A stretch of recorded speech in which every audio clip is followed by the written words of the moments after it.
Assalamualaikum warahmatullahi wabarakatuh. Selamat pagi, menjelang siang ini Pak. Salam sejahtera dan salam sehat selalu. Pulau Warmo yang berbahagia dimanapun Anda berada. Kita kembali ke sesi podcast atau bincang-bincang santai yang membahas oleh isu-isu aktual yang ada di masyarakat. Dan ada yang perlu kita bicarakan, termasuk hal-hal yang mungkin sebagian masyarakat ini Pak, mungkin melihatnya adalah suatu kebiasaan yang sudah dilakukan oleh banyak orang. Apa kebiasaan itu? Salah satunya adalah merokok Pak. Ya, merokok ini kan harus kita ketahui tentu tidak sekedar merokoknya, tapi harus kita ketahui apakah rokok yang dikonsumsi atau yang digunakan itu adalah rokok legal ataukah rokok ilegal. Rokok resmi ataukah tidak resmi. Dan bagaimana bahayanya kalau kita mengkonsumsi rokok yang ilegal. Nah, pada studio Warta Bromo TV pada siang hari ini kita kedatangan tamu dari kantor Bea Cukai Pasuruan. Beliau adalah Bapak Joko Wuryanto selaku Kepala Seksi Penyuluhan dan Layanan Informasi. Kita sapa sebentar. Selamat siang Pak Joko. Selamat siang. Kita salam begini Pak. Ya. Salam pandemi seperti itu salam Pak. Pandemi, betul. Biar kita sudah melakukan masker, sudah pakai masker 3M Pak. Kita sudah pakai masker, kita sudah mencuci tangan, pakai hand sanitizer, lalu kita juga mengukur suhu tadi. Dan yang ketiga adalah kita menjaga jaraknya. Ya, ini 3M ini sudah kita lakukan. Nah, untuk kepentingan audiovisual maka kita tidak pakai masker Pak. Karena supaya pesan kita, message kita ke masyarakat biar tersampaikan Pak. Ya, oke Pak. Jadi bincang kita pada siang hari ini adalah membahas soal rokok ilegal dan bagaimana bahayanya Pak. Maka dari itu ada tagline dari kantor panjenengan itu adalah gempur rokok ilegal. Ada operasinya. Sehingga apa? Sehingga ini nanti akan bisa diketahui oleh masyarakat apa sih sebenarnya bahayanya dan bagaimana income negara kalau peredaran rokok ilegal ini tetap ada dan tetap menjamur seperti yang kemarin-kemarin. Iya. Ya, baik Pak Joko. Sebelum kita bincang soal materi kita pada siang hari ini, kita perlu tahu dan mungkin masyarakat atau Pulau Warmo perlu mengenal Pak. Siapa sih sebenarnya Pak Joko Wuryanto ini? Ya kan sebelum di sini kan mungkin juga pernah di Bea Cukai yang lain, ya kan? Atau apa yang membedakan dengan yang di Bea Cukai Pasuruan ini kan juga harus kita ketahui bersama. Pak Joko, sebelum di Bea Cukai Pasuruan mungkin pernah di mana dulu Pak? Barangkali. Ya, baik Pak Dayat. Ya. Sebelumnya saya menyapa Pulau Warmo Pak. Pulau Warmo. Pulau Warmo. Iya. Ya. Oh, iya. Sapaan kita adalah Pulau Warmo. Ya. Iya. Untuk saudara-saudara saya Pulau Warmo, Assalamualaikum warahmatullahi wabarakatuh. Waalaikumsalam warahmatullahi wabarakatuh. Ya. Jadi saya sedikit menceritakan profil saya lah, kurikulum vitae saya ya. Saya sekarang ini mendapat kepercayaan sebagai Kepala Seksi Penyuluhan dan Layanan Informasi yang ada di kantor Bea Cukai Pasuruan. Siap. Ya, saya belum lama ya sebenarnya, baru 1 bulan kurang. Oh, 1 bulan di sini. Ya, sebelumnya saya berdinas di pusat, di kantor pusat Bea Cukai di Jakarta. Oh, di Jakarta. Iya. Ya, pengalaman saya saya udah beberapa di kantor, selain di Jakarta juga pernah di Malang, di Manado. Nah, sekarang saya bisa mendapatkan kehormatan untuk bisa di Pasuruan. Berada di Pasuruan. Iya. Barangkali bedanya Pak, waktu di Malang berapa tahun kemarin Pak? Sekitar 6 tahun. 6 tahun, terus tahun. Di Jakarta? Di Jakarta sekitar 7 tahun. 7 tahun, terus Manadonya? Manado sekitar 2 tahun. 2 tahun, paling banyak Jakarta ya, 7 tahunan ya. Betul, bedanya Pak. Dengan kantor pusat, dengan kantor yang ada di wilayah ada? Oh, sangat beda ya. Kalau di sana ya di kantor pusat ya, dekat dengan pusat kekuasaan di sana. Jadi ya ritme kerjanya mungkin kita harus lari kenceng. Harus larinya kenceng. Kalau di sini tetap harus berlari. Cuma mungkin kita larinya agak lebih bisa direm-rem dikit. Gitu. Ya. Kalau di Malang hampir sama ya dengan di Pasuruan ya. Hampir sama. Karakteristiknya sama. Hampir sama. Ngurusi cukai juga. Ya, wah. Di Malang jadi ngelontok jenengan ini cukai semua ini ya. Kan di bea cukai kan ada dua ya, kecukaian maupun kepabeanan. Ya betul. Tapi jenengan ini yang cukainya yang lebih. Saya pengalaman kerjanya kebanyakan di cukainya. Bidang cukai. Oke. Kalau sisi kuliner Pak atau sisi hobi barangkali di Pak Joko sudah mengenal meskipun 1 bulan ya di Pasuruan barangkali apa Pak yang disukai oleh Pak Joko? Iya, saya dulu sebenarnya udah beberapa kali saya ke kantor Pasuruan waktu saya di kantor pusat. Artinya tamu waktu di Jakarta ya. Sekarang jadi penerima tamu. Jadi kuliner yang di sini yang berkesan. Ya itu adalah nasi punel. Wow, nasi punel Bangil Pak. Bangil gitu. Iya betul. Dekat dengan kantor jenengan itu. Oh iya. Hanya berapa kilo? Iya. Cuma waktu sekarang ini setelah saya dinas itu belum sempat ke sana. Tapi kemarin saya mencoba yang rawon. Oh rawon di mana? Rawon di dekat alun-alun. Pasuruan sini. Iya Pasuruan. Enak itu. Iya. Gitu. Orang-orang kalau peziarah di makam Yai Hamid itu mampirnya ke situ biasanya Pak. Betul itu hobi saya itu. Wah, senangnya kuliner Pak berarti ya. Hobinya makan enak. Oke. Selain hobi itu ada hobi lain?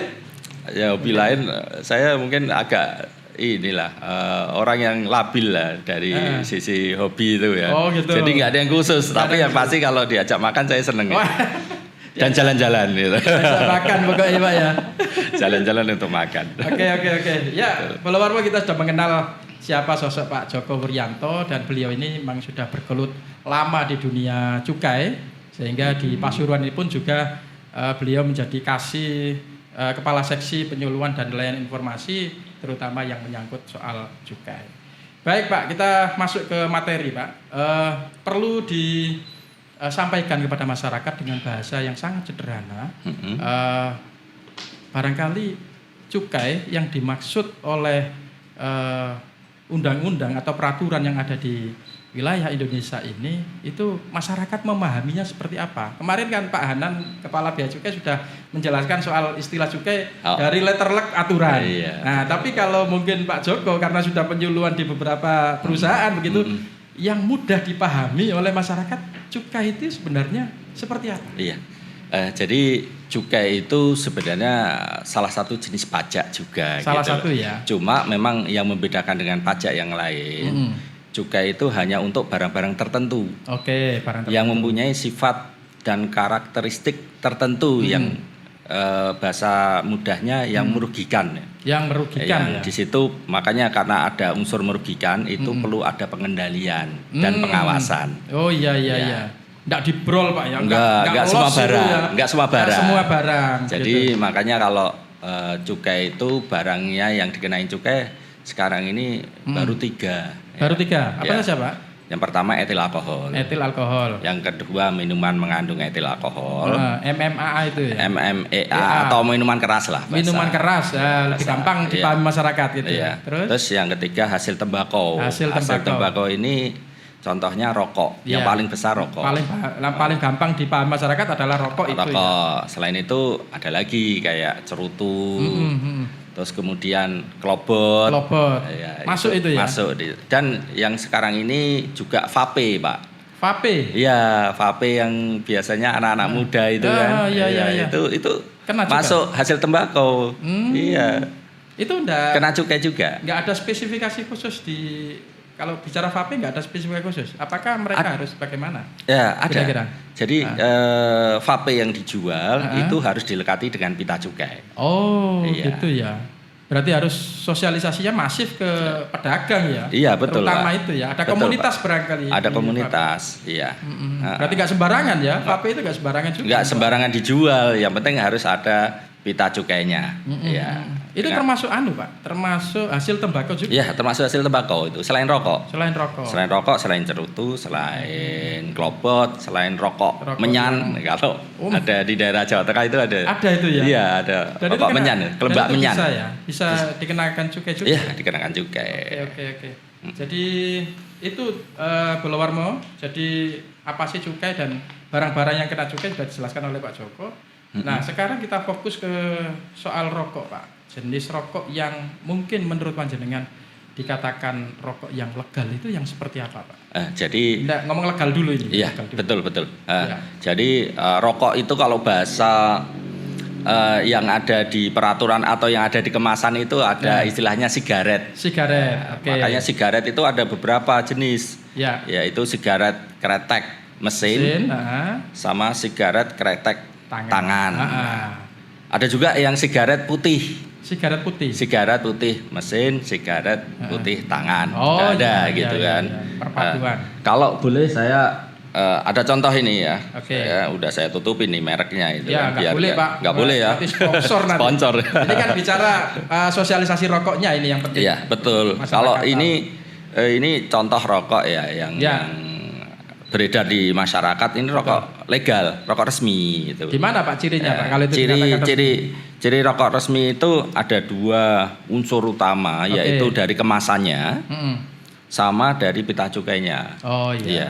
Kalau sekarang kemasannya dulu deh. Di kemasan itu ini harus ada merek yang terdaftar di bea cukai. Harus terdaftar ya? Terdaftar. Terus kemudian ada nama perusahaan, itu biasanya di samping kiri ya. Samping kiri atau samping kanan itu ada nama perusahaan. Terus ada nama kota atau kabupaten. Oh iya. Ya gitu. Jadi identitas lokasinya sama lokasinya. Lokasi tapi nama kabupaten atau kotanya aja cukup. Betul. Nggak usah alamat lengkap, nanti panjang banget kepenuhan itu. Kurikulum vitae kalau gitu Pak. Terus kemudian di sini ada ini jenis rokoknya. Ya. Apakah itu sigaret kretek mesin atau sigaret kretek tangan? Ya, itu SKM ada tulisannya atau SKT, SKM atau SKT. Itu pasti itu harus ada. Harus ada Pak. Itu harus tertulis di situ. Terus merek pastinya ya, merek pasti. Terus kemudian ada peringatan pemerintah di sini ya, peringatan kesehatan. Harus itu, wajib itu. Ada, itu pasti harus ada itu. Karena di undang-undang kesehatan udah diwajibkan itu untuk di kemasan. Itu kaitannya dengan kemasan ya. Betul. Kemudian kaitannya dengan pita cukai. Ini yang dari ya. Jadi semua rokok yang beredar di peredaran, untuk yang dijual-jual itu, dijual belikan, itu semuanya harus berpita cukai. Wajib Pak. Wajib. Fardu ain Pak. Fardu ain ya, wajib ini. Karena apa? Ini adalah fungsi pita cukai itu sebenarnya sebagai tanda bahwa atas rokok yang diproduksi itu sudah membayar cukai, melunasi cukainya. Cukai itu kan pajak yang untuk pembangunan negara ya, gitu. Sehingga kalau sudah dilekati dengan pita berarti dipastikan bahwa rokok yang dikeluarkan di peredaran itu, yang dijual belikan itu sudah melunasi cukainya, gitu kan. Nah di rokok ini yang resmi itu di sini ada unsur security ya. Oh iya. Ya, ada jadi pengamannya ya. Ada pengaman sebenarnya. Ya, pengaman ini yang contoh yang paling kelihatan adalah hologram. Ada hologram. Di hologram ini ada standarnya di situ. Ada lambang bea cukai atau ada tulisannya BC dan yang model hologram ya. Model hologram. Jadi model hologram kan kalau digerak-gerakkan baru kelihatan gitu kan. Kayak 3 dimensi. Kayak 3 dimensi. Terus kemudian unsur security yang lain kaitannya dengan jenis kertasnya. Jenis kertas. Nah, kertasnya ini kertas khusus, bukan kertas HPS. Bukan. Jadi produksi khusus ya. Produksi khusus ini. Dan nggak bisa dipalsu itu ya. Ya, ada orang berusaha memalsu tapi tetap kelihatan. Karena ada unsur security. Iya. Namanya orang niat jahat kan pasti ada. Ya. Tapi bea cukai pasti tahu itu. Pasti tahu karena di situ ada unsur security dan ada teknik untuk mengidentifikasi itu. Terus kemudian cetakannya. Nah, cetakan ini bukan tinta sembarangan ya. Ini ada unsur security-nya juga gitu. Ya, ada unsur security. Nanti ada alat tertentu yang bisa membaca unsur security-nya. Dan itu yang hanya punya cukai, hanya bea cukai saja yang ya, nanti untuk memastikan apakah palsu atau tidak di kantor bea cukai. Karena ada alat khusus ya, karena tidak diperjualbelikan. Kalau jual belikan nanti ada orang sembarangan nanti bikin pita gitu kan, makanya gitu. Jadi gampangannya kalau masyarakat atau pedagang rokok atau pabrikan rokok kepingin untuk mendapatkan rokoknya adalah legal atau resmi, maka dia harus menghubungi bea cukai untuk mendapatkan pitanya itu ya. Ya, jadi gini Pak. Jadi gampangannya. Iya, jadi prosesnya itu pertama ada perizinan, Pak. Satu, oke. Ya, perizinan itu pertama perizinan pabrik. Iya. Ya, untuk memproduksi itu nggak boleh sembarangan. Nggak boleh. Ada kriteria khusus ya. Iya, ada syarat-syaratnya gitu kan. Ada syarat-syarat, misalkan syarat administrasi pasti ya, kayak izin usaha itu ya, NIB itu ya. Terus kemudian syarat yang berikutnya untuk luasan bangunan. Oh iya. Itu ada syaratnya 200 meter minimal. Minimal ada standarisasi ya. Ada standarisasi. Terus kemudian nggak boleh berbatasan dengan jalan umum dan sebagainya gitu. Pokoknya yang kelihatan pabrik gitu kan. Nggak boleh berhubungan dengan rumah tinggal, nggak boleh nyampur dengan rumah tinggal gitu. Karena ini barang yang diawasi Pak. Ya, jadi memang agak ini spesifik gitu syarat-syaratnya. Terus kemudian kalau syarat-syarat itu sudah terpenuhi, nanti bea cukai kan ngajukannya ke kantor bea cukai. Nanti akan diterbitkan izin, namanya NPP BKC. NPP BKC ya? Nomor pokok pengusaha barang kena cukai. Berarti itu kayak semacam legalitas bagi suatu orang untuk bisa memproduksi. Baru kemudian dia bisa memproduksi, tapi itu pun nanti mereknya harus didaftarkan dulu.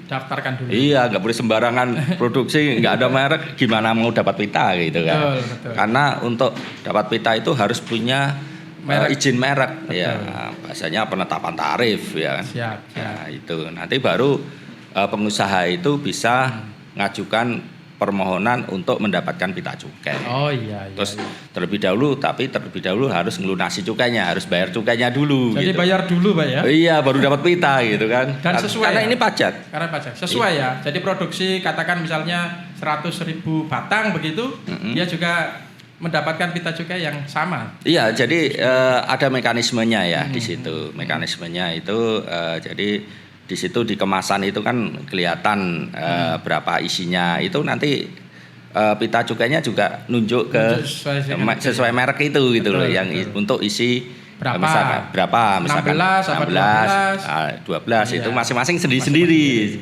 Jadi nanti di pita cukai itu harus cocok ya antara kemasan dengan pita cukainya. Karena ada unsur-unsur pita cukai di sini yang data ya. Nah, itu mungkin nanti teman-teman harus tahu warga Bromo apa?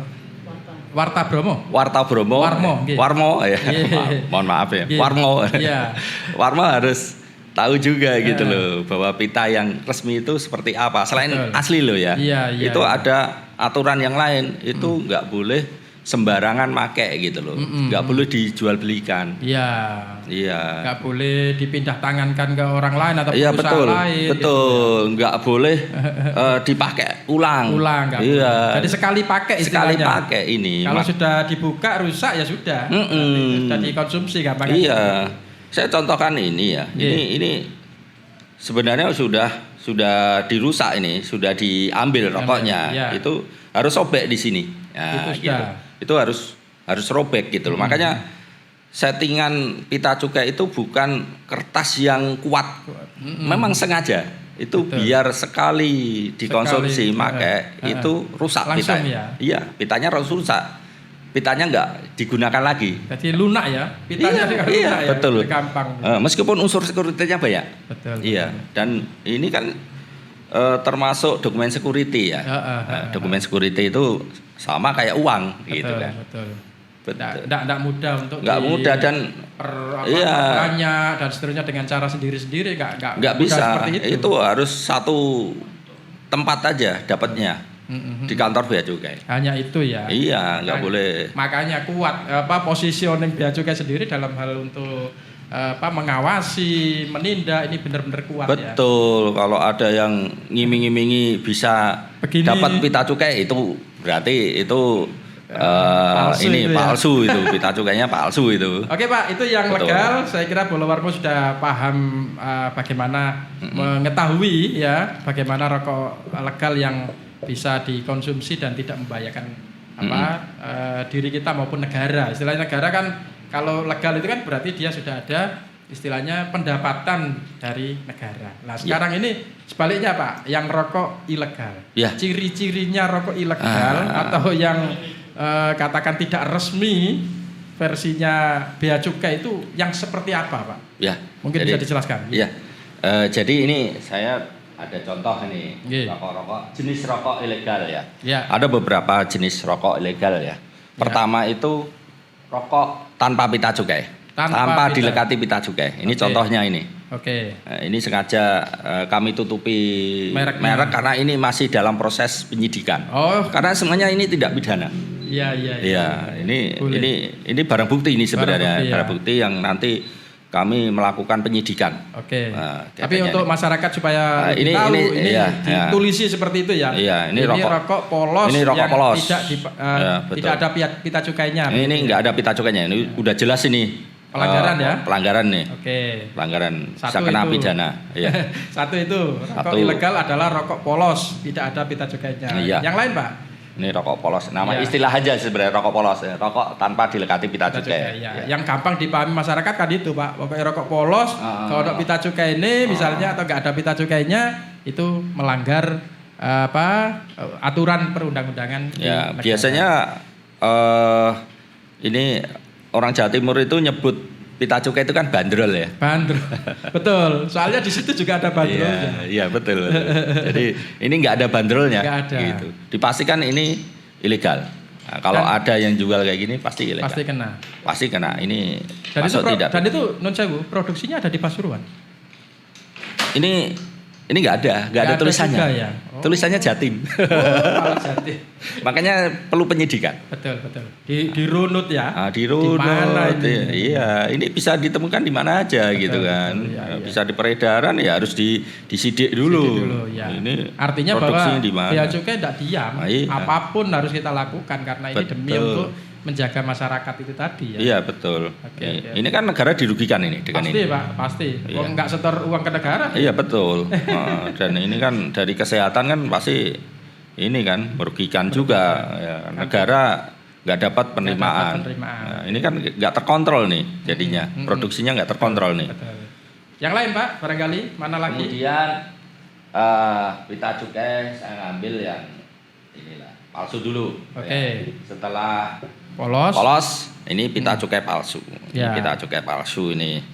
Jadi ini contoh pita yang palsu. Memang sengaja orang membuat pita cukai yang mirip ya, mirip dengan yang aslinya, palsu. Tapi di sini tetap kelihatan lah bahwa pita cukai ini palsu. Kalau yang jenis pita yang ini, yang kebetulan yang ada di barang bukti ini kelihatan dari hologramnya. Dari hologramnya. Hologramnya udah agak kelihatan apa-apa ini. Kalau di center kemiringan 3 dimensinya nggak kelihatan. Ya? Iya, kalau beda dengan ini kan, gampangannya gitu ya. kan. Oke. Sedetil itu ya kita. Iya, itu satu contoh. Tapi ada unsur-unsur yang lain pasti nanti kelihatan juga di sini. Itu pita palsu. Pita palsu. Ya ini. Oke. Jadi ada saja ya pedagang yang memalsukan yang ya apa carane ngerumat akal itu ada saja ya. Iya. Mereka untuk bisa mengelabui dan seterusnya. Jadi kalau rokok ilegal ini siapa yang menjual, memproduksi dulu dah. Memproduksi bisa kena pidana, yang jual bisa kena. Terus yang nawar-nawarkan ya, menyerahkan aja itu bisa kena pidana. Ya makanya nanti yang mengkonsumsi enggak Pak ya? Yang mengkonsumsi enggak ya? Karena dia juga kan agak ngerti ya. Makanya kita butuh ngobrol di sini ya. Pentingnya itu. Untuk biar masyarakat juga tahu gitu loh. Karena rokok-rokok kayak gini kan rokok yang nggak terkontrol, nggak didaftarkan ke bea cukai. Betul. Ini berbahaya dari sisi kesehatan. Iya. Karena nggak terkontrol, nggak tahu nih kadarnya kayak apa, bikinnya kayak apa. Iya, tarnya berapa, bikinnya pakai apa. Iya kan, kita kan nggak mau misalkan beli makanan atau minuman yang nggak jelas, produksinya, kandungannya kan nggak mau kan. Iya. Gitu. Oke. Yang dua itu ya, kemudian palsu dan polos. Nah, sekarang pita bekas dulu deh. Pita bekas. Nah, yang gampang dulu nih, Ya. pita bekas. Pita bekas ini pita yang pernah dipakai. Dipakai. Ya, saya tadi kan menyebutkan bahwa pita cukai itu sekali pakai. Sekali pakai, betul. Iya, jadi nggak boleh dipakai ulang gitu kan. Ini contoh yang dipakai ulang. Kelihatan Pak itu Pak. Kelihatan karena pita cukai itu memang disetting untuk sekali pakai. Iya. Jadi pasti kelihatan kalau diulangi gitu. Jadi meskipun digeletek pelan-pelan itu tetap bisa kelihatan. Oh. Tetap kelihatan. Ini agak dipaksakan ini. Ini udah kotor banget ini. Wah, udah kelihatan Pak. Kelihatan banget ya. Ini juga Warmo juga harus ini ya hati-hati ya ngelihat ya. Beli rokok itu meskipun ada pitanya belum tentu itu asli. Iya, belum tentu itu legal gitu. Iya, belum tentu resmi. Kalau pitanya kayak gini ya jangan dibeli lah. Betul. Ini rokok ilegal ini. Ya, rokok ilegal. Oke, itu pita cukai bekas. Ya, nah, sekarang rokok ini salah personalisasi. Ya, bisa jelaskan Pak? Ini gimana? bahasanya bahasa teknis ini. Ya, gimana salah personalisasi itu? Gampangnya gini. Ya. Ini pita cukai yang nempel di rokok ini adalah bukan pita cukai milik yang seharusnya. Oh, bukan personnya dia ya. Person gitu ya? itu kan orangnya, orang yang punya merek ini gitu. Betul. Kan ada pabriknya yang punya merek ini gitu kan. Ya. Itu kan sebenarnya untuk rokok-rokok di golongan 23 itu golongan menengah kecil gitu. Itu ada kode inisial sebenarnya dari nama pabrik di sini. Namanya kode personalisasi lah. Di pitanya itu ya? Iya, di pitanya. Ini ada 10 digit itu inisial aja, singkatan. Ya, singkatan. Dan itu yang bisa mengetahui ya pihak person tadi ya, iya, perusahaan tadi ya, dan bea cukai pastinya. Bea cukai. Andai kan itu ternyata di luar person atau orang lain misalnya atau pengusaha lain, itu pasti akan terdeteksi. Dan ini ilegal, meskipun pitanya asli. Nah, jadi pitanya ini dipastikan ini pernah ada kegiatan jual beli pita. Betul, iya kan? Kan pita itu kan yang berhak ngambil itu adalah yang terdaftar atas perusahaan tersebut ya. Atas merek itu punya milik perusahaan mana. Itu kan di situ harus sesuai dengan kode personalisasinya gitu kan. Andai kan misalnya saya contohkan itu miliknya Pak Ahmad begitu ya. Terus yang menggunakan ternyata Pak Muhammad misalnya, itu nggak bisa ya? Nggak bisa, itu pabrik lain ya. Pabrik lain otomatis. Nggak boleh. Meskipun itu pitanya asli. Jadi nggak boleh dipindah tangan. Nggak boleh dipindah tangan kan, gitu. Itu namanya apa tadi Pak? Personalisasi. Salah personalisasi. Bukan haknya lah. Bukan haknya. Iya, itu kan haknya ya. Itu saudaranya Pak. Jadi pengusaha itu punya saudara. Dia juga produksi yang lain. Itu saudara pisan ya Pak. Jadi istilahnya ngampung pita, gampangnya gitu. Nggak bisa juga. Ya, masing-masing. Ini kan nggak boleh ya. Pita cukai itu kan kayak ada nilainya ya. Ada nilainya ya. Ada kayak aset lah, masa betul. Iya kan. Iyalah, mau dia beli. Belinya mahal ini. Iya. Satu itu berapa itu sudah. Betul. Ini apalagi tahun depan katanya ada kenaikan Pak. Dengar-dengarnya begitu sih. Belum keluar peraturannya. Ya masih isu Iya. Ya itu contoh yang salah personalisasi. Oke.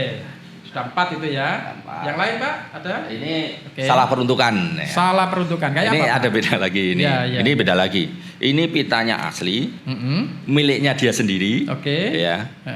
Tapi dia makainya salah. Gitu makainya salah. Nah, jadi gini, di pita cukai itu ada data atau tulisan atau cetakan untuk jenis rokoknya. Misalkan di sini tertulis SKT ya. Nah, di pita cukai itu ada cetakan SKT. Berarti hanya untuk rokok SKT. SKT saja. Ternyata ditempelinnya di rokok SKM. Mesin oleh pabrik itu sendiri gitu loh. Ya. Iya, jadi nakal itu pabriknya itu. Meskipun resmi. Jadi pitanya masih resmi tapi peruntukannya yang salah. Salah gitu loh. Kenapa? Motifnya pasti ada motifnya kan. Karena apa? Untuk rokok yang SKM tarif cukainya lebih tinggi daripada SKT. Itu masalahnya. Iya, itu dia cari untung di situ. Merasa lumayan Pak, selisihnya lumayan itu antara SKT dan SKM itu. Iya.